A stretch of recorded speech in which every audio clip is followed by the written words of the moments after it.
सरकार उन लोगों, उन क्षेत्रों तक पहुंचने का प्रयास कर रही है जहां पहले सुविधाएं नहीं पहुंची थी। अब व्यवस्था ने उनको सुविधा देने पर बल दिया है। पहले लोगों ने सब कुछ उनके नसीब पर छोड़ दिया था। आप सोचिए, 2014 से पहले तक देश के हर 100 परिवारों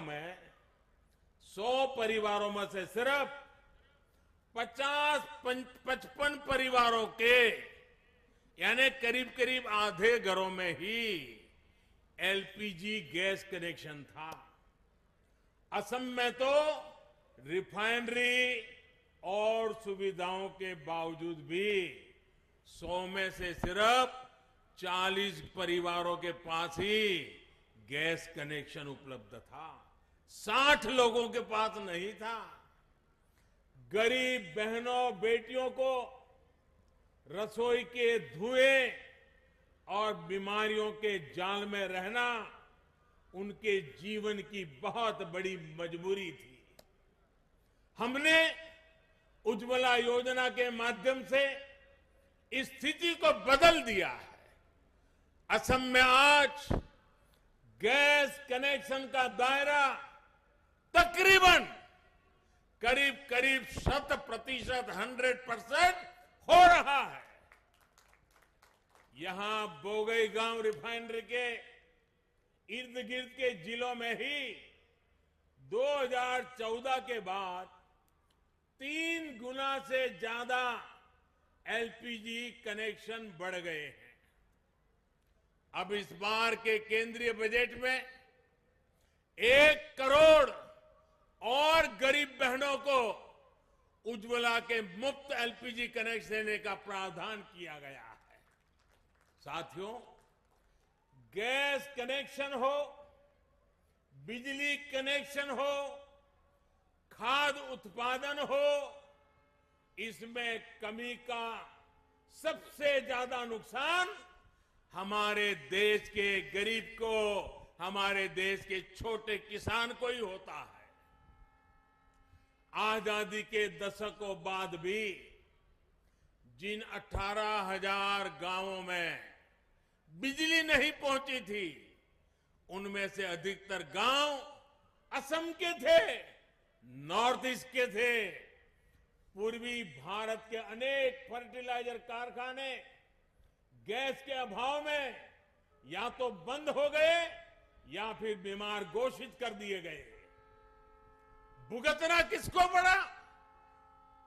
यहां के गरीब को, यहां के मध्यम वर्ग को, यहां के नौजवान को।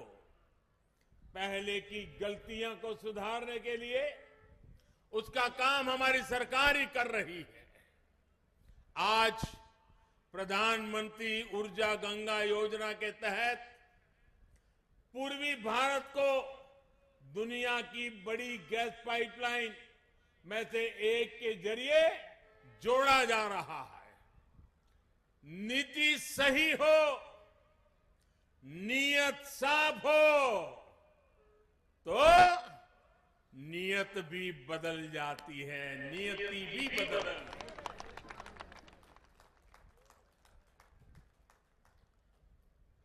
बुरी नीयत का खात्मा हो जाता है और नियति जन जन का भाग्य भी बदलती है।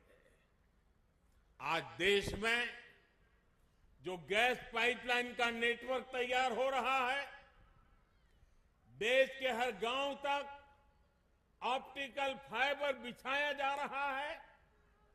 हर घर जल पहुंचाने के लिए पाइप लगाया जा रहा है। ये भारत मां की गोद में ये जो सारा इंफ्रास्ट्रक्चर बिछाया जा रहा है, वो सिर्फ लोहे की पाइप या फाइबर नहीं है, ये तो भारत मां की नई भाग्य रेखाएं हैं। भाइयों और बहनों, आत्मनिर्भर भारत को गति देने में हमारे वैज्ञानिक हमारे इंजीनियर, टेक्नीशियन के सशक्त टैलेंट पूल की बड़ी भूमिका है। बीते सालों में देश में एक ऐसा माहौल बनाने के लिए हम काम कर रहे हैं जहां देश के नौजवान समस्याओं का समाधान नए नए इनोवेटिव तरीके से करें, स्टार्टअप से दें। आज पूरी दुनिया भारत के इंजीनियर्स का, भारत के टेक्नोक्रेट्स का लोहा मान रही है। असम के युवाओं को उनकी तो अद्भुत क्षमता, इस क्षमता को बढ़ाने के लिए राज्य सरकार जी जान से जुटी है। असम सरकार के प्रयासों के कारण ही आज यहां 20 से ज्यादा इंजीनियरिंग कॉलेज हो चुके हैं। आज धेमाजी इंजीनियरिंग कॉलेज, उसके लोकार्पण और सुवालकुची इंजीनियरिंग कॉलेज, इसके शिलान्यास से ये स्थिति और मजबूत हो रही है। धेमाजी इंजीनियरिंग कॉलेज तो नॉर्थ बैंक का पहला इंजीनियरिंग कॉलेज है। मुझे बताया गया है कि ऐसे ही 3 और इंजीनियरिंग कॉलेज बनाने की प्रक्रिया चल रही है। बेटियों के लिए विशेष कॉलेज हो, पॉलिटेक्निक कॉलेज हो या दूसरे संस्थान, असम की सरकार इसके लिए बड़े स्तर पर काम कर रही है। भाइयों और बहनों, असम सरकार यहां नई राष्ट्रीय शिक्षा नीति को भी जल्द से जल्द लागू करने की कोशिश कर रही है।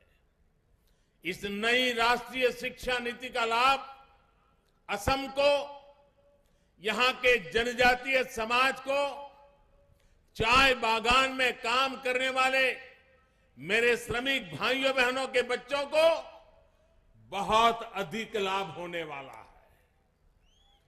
वो इसलिए क्योंकि इसमें स्थानीय भाषा में पढ़ाई और स्थानीय व्यवसायों से जुड़े कौशल, उसके निर्माण पर बल दिया गया है। जब स्थानीय भाषा में मेडिकल पढ़ाई होगी, जब स्थानीय भाषा में टेक्निकल एजुकेशन दी जाएगी, तो गरीब से गरीब के बच्चे भी डॉक्टर बन सकेंगे, इंजीनियर बन सकेंगे और देश का कल्याण करेंगे। गरीब से गरीब मां बाप के सपने पूरे कर पाएंगे।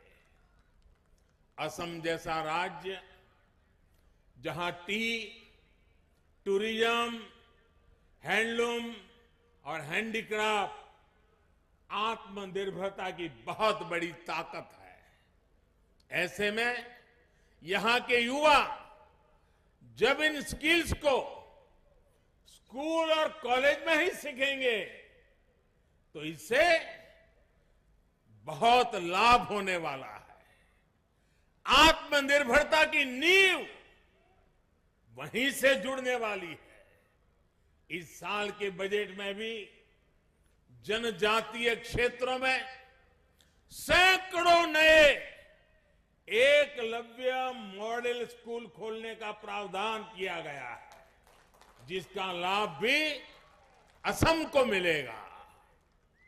साथियों, ब्रह्मपुत्र के आशीर्वाद से इस क्षेत्र की जमीन बहुत ही उपजाऊ रही है।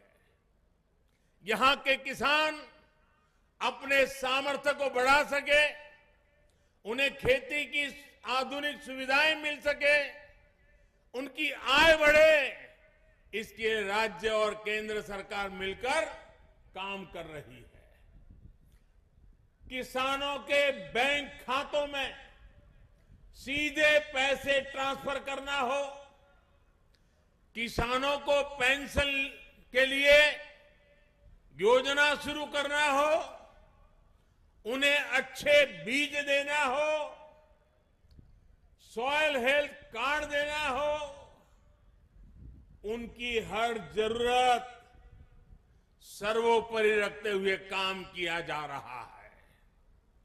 मछली पालन पर विशेष जोर देते हमारी सरकार ने मछली पालन से जुड़ा एक अलग मंत्रालय काफी पहले ही बना चुकी है। मछली पालन को बढ़ावा देने के लिए जितना आजादी के बाद से खर्च नहीं हुआ, उससे ज्यादा अब हमारी सरकार खर्च कर रही है। मछली व्यवसाय से जुड़े किसानों के लिए 20,000 करोड़ रुपए की एक बहुत बड़ी योजना भी बनाई गई है, जिसका लाभ असम के मेरे मत्स्य उद्योग से जुड़े भाइयों को भी मिलेगा। सरकार का प्रयास है कि असम का किसान, देश का किसान जो पैदावार करता है वो अंतर्राष्ट्रीय बाजार तक पहुंचे।